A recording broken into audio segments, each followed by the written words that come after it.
अब max eigen है, वो इसका सवाल का जवाब देते हैं। मैक्स आइगन एक बहुत बड़े विचारक हैं, इंडिया में शायद लोग उतना उन्हें नहीं जानते हैं। तो वो यही कहते हैं कि समय आने वाला है, आप सब लोगों को डिसाइड करना पड़ेगा कि आप इनके ढांचे में रहना चाहते हो या फिर खुद से अपने घरों पर अलग, सबसे अलग रहने को तैयार हो। कितना अलग? इतना अलग कि आपको खुद खेती करनी पड़ेगी, आपको खुद, हर इंसान को खुद के लिए खेती करनी पड़ेगी, इतना अलग। इनके ढांचे में ये लोग फोर्स करेंगे, इनके ढांचे में अभी तो सर्विलेंस स्टेट नहीं है, यानी कि अभी तो इंसानों पे डिपेंडेंट है, यानी पुलिस वालों पर डिपेंडेंट है। तो पुलिस वाले अगर विद्रोह कर गए तो ये कुछ है ही नहीं, पुलिस के बिना ये कुछ भी नहीं कर सकते ना। ये तो 2 तोंद वाले लोग बैठे हुए हैं ऊपर और उनके नीचे 550 थोड़ी कम तोंद वाले लोग बैठे हुए हैं, ये तो कुछ भी नहीं है। पुलिस आर्मी अगर जग गई तो ये कुछ भी नहीं है, 10 मिनट में खत्म है ये लोग।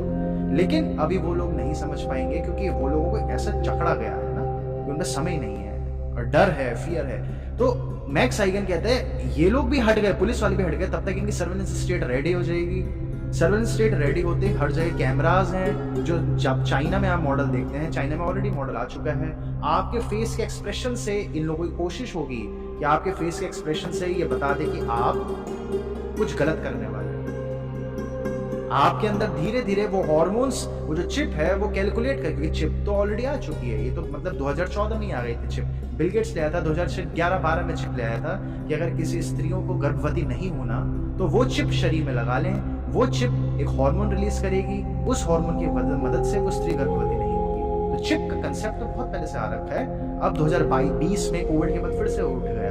और चिप अगर नहीं भी लगाता इंसान तो बहुत सारी तकनीकें ऐसी हैं, अभी हैं, कि इंसान अगर मान जाए तो इंसानों के शरीर में लग जाएगी और वो हार्मोन्स रीड कर लेंगे कि इंसान अब क्रोधित हो रहा है या इंसान अब सरकार के खिलाफ फैसला लेगा। तो अब ये लोग हर जगह न्यूज में छाप देंगे, आर्टिकल्स में छाप देंगे कि जिसके अंदर ये वाला केमिकल रिलीज हो रहा है इसका मतलब वो देश के लिए खतरा है। तो ये रिसर्च पेपर पब्लिश हो जाएगा, क्योंकि इतना ही सरल है लोगों को मूर्ख बनाना। अब ये लोग उस इंसान को पकड़ सकते हैं। उसके अलावा इन्होंने कोविड की भी वो चीजें बनाए हैं कि कोई भी इंसान बीमार होने से पहले हमारे डेटाबेस में आ जाएगा कि इंसान अगले हफ्ते बीमार होने वाला है, तो उस इंसान को 14 दिन के लिए फिर से बंद कर दो। तो इस स्तर तक ये लोग जा सकते हैं। और इतनी टेक्नोलॉजीज हैं अभी के अभी आप और हम बातें कर रहे हैं ना, अभी आज के लिए मैं बोल रहा हूँ, इतनी टेक्नोलॉजी है, आप और हम बातें कर रहे हैं, तो ये बातें तो ऑब्वियसली जब चाहे इसका ट्रेस कर सकते हैं। और ये हमारा फेस का कैमरे का फोटोग्राफ खींचकर अपने ड्रोन में, माइक्रो ड्रोन में, इतने छोटे ड्रोन में कि जो हमें दिखेगा भी नहीं, उस ड्रोन में हमारा फोटोग्राफ डालकर अपने कंप्यूटर से यहाँ वो भेजेगा, जिस कमरे में हम हैं यहाँ भेजेगा और यहाँ पर वो ब्लास्ट कर जाए और किसी को नहीं पता चल सकता और हमें लगेगा सिलेंडर फट गया होगा जरूर। इतनी टेक्नोलॉजी अभी के अभी मौजूद है, आज मतलब पिछले 2 साल से मौजूद है। फेशियल रिकॉग्निशन की टेक्नोलॉजी, कोई भी इंसान सो रहा है, कोई नहीं पता चलेगा। जैसे जेनेटिकली मॉडिफाइड मॉस्किटोज हैं, वैसे जेनेटिकली मॉडिफाइड बॉट, उस मॉस्किटो के साइज के बॉट्स हैं, बीज हैं। तो बी आप सो रहे होंगे, वो मॉस्किटो या बी वो ड्रोन होंगे, बेसिकली इतने छोटे होंगे, वो आपको जाकर काटेगा और आपकी सुबह डेथ हो रखी होगी, क्योंकि फेशियल रिकॉग्निशन है। अब ये सारी बातें यूट्यूब चैनल में नहीं बताते हम, ये सारी बातें बताए तो इंसान तो वैसे ही घबरा जाएगा, और घबराए बिना इंसान जगेगा भी नहीं, तो थोड़ा घबराना भी उनका जरूरी है। तो उनके मॉडल से लड़ना, ऐसे लड़ना उतना संभव नहीं है, क्योंकि लोगों को जगने में समय लग रहा है। अगर लोगों को पता चल गया तो लोग फिर वो खत्म है, लेकिन लोगों को पता नहीं चल पा रहा। तो इसलिए हम सब क्या कर सकते हैं, हम सब ये मनी का इन्वेस्टमेंट ये क्या करें, वो तो मनी को आप भूल जाओ। अभी फिलहाल आपको क्या करना है, जितना आपके पास है रखें, गोल्ड अगर खरीद सकते हैं खरीदें, और अगर आप प्रॉपर्टी अगर आपके आसपास एक आधी और ले सकते हैं लें, लेकिन उसके अलावा आपको मेंटली प्रिपेयर रहना है कि कुछ भी हो सकता है, और इस चीज को कोई दुख नहीं मानना है, ईश्वर का देन है। क्योंकि उन लोगों का कभी ना कभी तो खत्म होना ही था ना गेम, क्योंकि उनका गेम खत्म होना है। अगर उनका गेम, ये भी देखिए, गेम नहीं खत्म हुआ तो फिर सारे धर्म झूठे हो जाएंगे। यानी हिंदुइज्म झूठा था, हिंदुइज्म क्या कह रहा है, या जैनिज्म क्या कह रहा है, क्रिश्चियनिटी इस्लाम क्या कह रहा है, इंसान बुरा होता जा रहा है। तो वो आप ऐसे समझे कि फिर वो ईश्वर की संतानें हैं, वो ईश्वर की मिशन पूरा कर रहे हैं। आप इस प्रकार से भी देखेंगे तो मतलब ये तो होना ही था। इंसान मानसिक रूप पे, इमोशनल रूप पे, स्पिरिचुअल लेवल पे, फिजिकल लेवल पे डिटोरिएट यानी कमजोर होते ही जा रहा है। तो ये सारी चीजें होती जानी है, और इन चीजों को, जैसे हमारा शरीर डिटोरिएट हो रहा है, हम बुजुर्ग होते जाते हैं, तो हमें इन चीजों को भी ऐसे ही समझना है कि ये इंसान की चेतना डिटोरेट हो रही है और ये जीवन का हिस्सा है। इसलिए हम इन सब से बाहर आकर ये मेडिटेशन प्रैक्टिसेस हमें करनी होती है ताकि हम फियरलेस हो पाए, इन चीजों को ऑब्जर्व कर पाए। आपका कोई, जैसे आपने विष्णु जी ने सवाल पूछा था, कि आपका कोई कुछ नहीं बिगाड़ सकता। विष्णु जी, आपका कोई कुछ नहीं कर सकता। क्यों? वो क्या कर लेंगे आपका?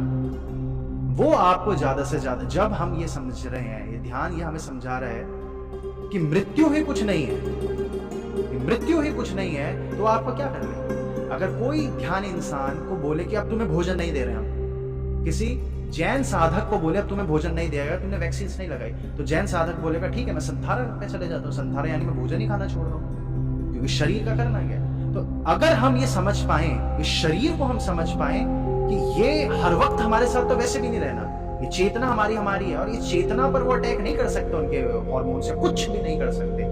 सिर्फ उनको हार्मोन्स अटैक, वो जो जेनेटिकली मॉडिफाई कर दें और हमारे हार्मोन्स के साथ छेड़छाड़ कर दें, ये भी लोगों को डर है। तो सिर्फ उन लोगों को कर सकते हैं जो लोग डरे, वो डर की टेक्नोलॉजी पे उनकी दुनिया चलती है। और आप लोगों को मेंटली अगर आप ये समझ गए कि कभी भी हमें शिफ्ट करना पड़ सकता है, खेती में तो कोई इशू नहीं है। बहुत सारे लोग आज की तारीख में आप जानते होंगे, बड़े बड़े सीईओ, बड़ी बड़ी कंपनीज के लोग ये सब काम धंधा छोड़ के अपने विलेजेस में जा रहे हैं, खेती कर रहे हैं, अपने हाथों में गोबर लगा रहे हैं, ऑर्गेनिक फार्मिंग कर रहे हैं, सब छोड़ रखे हैं। लेकिन हम लोग क्योंकि रेट रेस में फंस रखे, तो हमें ना इतना करेज नहीं होता कि हम ये सारे कैसे छोड़ के चले जाएंगे।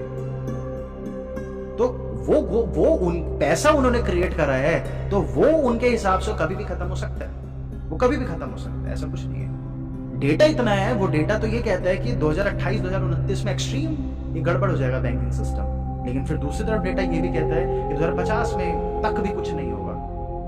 बहुत सारी इसमें, और इतने स्पष्ट डेटा है, इतने स्पष्ट डेटा है, जितना स्पष्ट डेटा आज की तारीख में दो लोग आप देखेंगे, एक स्पष्ट मानता है कि हाँ कोरोना है, और दूसरा इंसान मानता है। इतना स्ट्रॉन्ग डेटा एविडेंसेस अवेलेबल है हर चीज को लेकर। और आज का सेशन फिर हम यहीं पर समाप्त करते हैं। आप में से कुछ लोगों के जो सवाल रह गए थे वो हम कल लेते हैं सेशन में। आप सभी को हमारा नमस्कार।